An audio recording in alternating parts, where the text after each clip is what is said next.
Hi, this is Chris Monk, owner of Highline Guitars. In this episode of From the Luthier's Workbench, I'm going to be going through the third and final part of making a neck for a 7-string multi-scale fan fret guitar. So in this episode, what I'll be doing is I'm going to be making the fretboard. Once it's finished, I'll then attach it to the neck and I'll do a little bit of finish sanding to complete the neck. So let's get started. To begin making the fretboard, I have to get the blank ready. I'm going to be using a 4-inch wide, 24-inch long maple board, which I'll run through my planer and plane down to a thickness of about 1/4 inch. I'm cutting the slots here using my CNC machine and a very small spiral upcut end mill.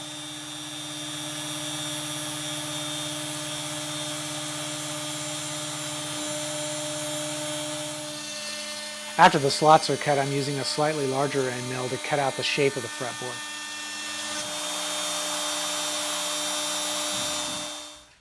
This fretboard will get a 16-inch radius. To do that, I'm using a homemade radius sanding block with some 80 grit sandpaper, and then I'll work my way up through about 220 grit before I install frets. It only takes about 30 minutes to get a perfect 16-inch radius. Before I can install the frets, I decided to go ahead and add some 1/4-inch diameter marker dots. I'm going to put these a little bit off center, closer to the base edge. So what I'm going to do is I'm just going to drill some 1/4-inch diameter holes partway through the fretboard blank.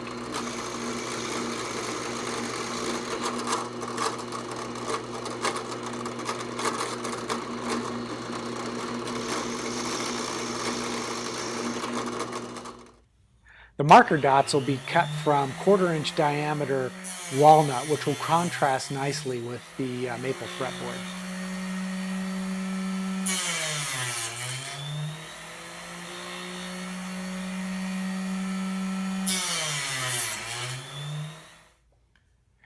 Each piece is glued into the hole using just a drop of water-thin CA glue.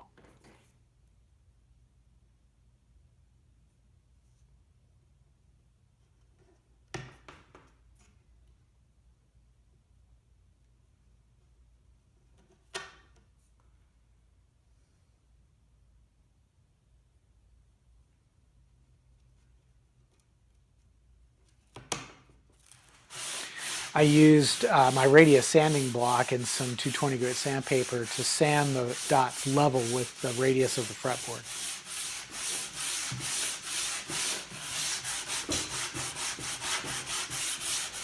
One last step before installing the fret wire is I need to radius the fret wire. Then I'll cut each length of fret just slightly wider than the fretboard itself.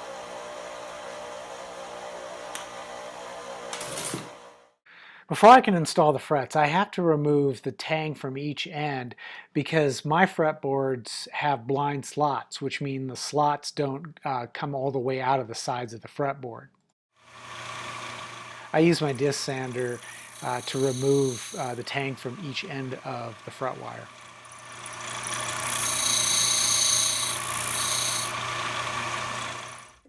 And my preferred method of installation is to use a fret press.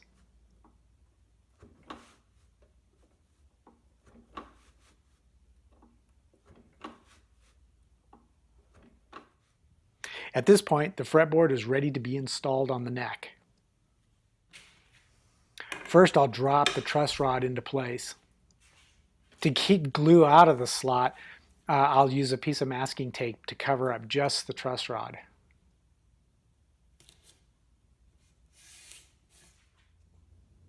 And as always, I'm using Titebond original wood glue to glue the fretboard into place.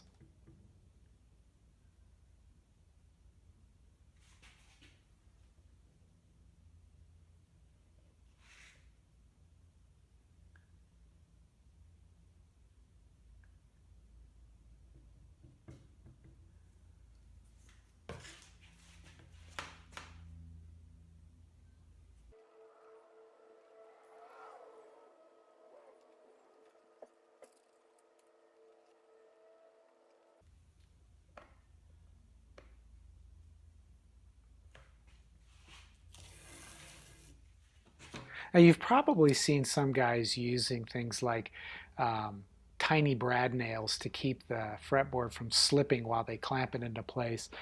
But I don't do that. It seems like it's kind of a waste of time. Instead, what I do is I carefully position the fretboard, and then I'll use some squeeze clamps just to hold the fretboard in place long enough for the glue to begin to set up, which is about 5 minutes.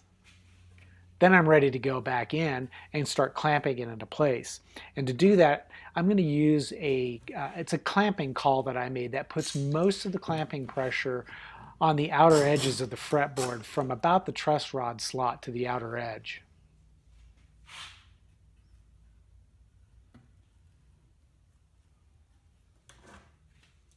You've probably heard people say that you can never have enough clamps when attaching a fretboard to a neck. Truth is, as long as the gluing surfaces have been planed and sanded absolutely dead flat, you only need 5 or 6 clamps, and you don't need to use a huge amount of pressure, because if you put too much pressure on it, you'll end up squeezing out all the glue, and then the joint isn't as strong as it ideally should be. So I'll let it sit for 6 to 8 hours before I continue working on the neck. After the glue is dried, I'm going to snip off the ends of the fret wire, which are overhanging the edges of the fretboard. Now, if you'll remember, when I cut out the neck, I made it slightly larger than it needs to be. It's actually about 1/16 of an inch wider than the fretboard. So what I'm doing here is I'm using my belt sander to sand the sides of the neck so that it matches the width of the fretboard.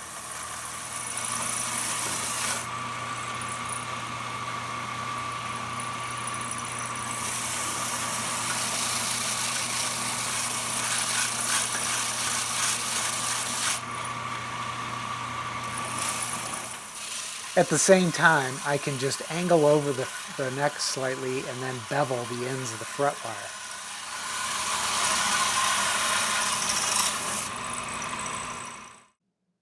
And those bevels are somewhere between 30 and 40 degrees.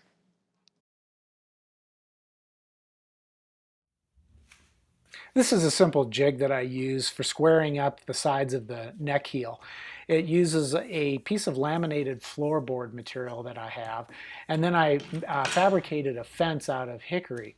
I clamped the two together with a piece of sandpaper, and this allows me to butt the heel of the neck right up against the fence so that I can sand the sides of the heel and square those up with the bottom.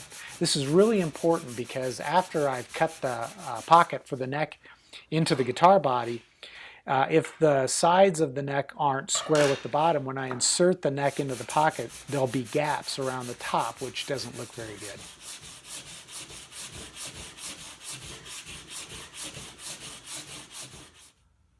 And of course, I'll check my progress with a carpenter's square. Okay, well that about wraps it up for my short series on how to make a guitar neck. And this neck is pretty much finished. The only thing I have left to do, actually there's two things. I need to apply finish, and then I need to level and dress the frets. But those are topics which I've covered in other videos. So if you want to learn how I do that, just go back through my videos and you can get an idea on some of the options that are available. And I'm at a point now where I can set the neck aside and I can make the body for the guitar. And then once that's done, I'll pull everything together and I should end up with a pretty cool 7-string multi-scale fan fret guitar. Stay tuned.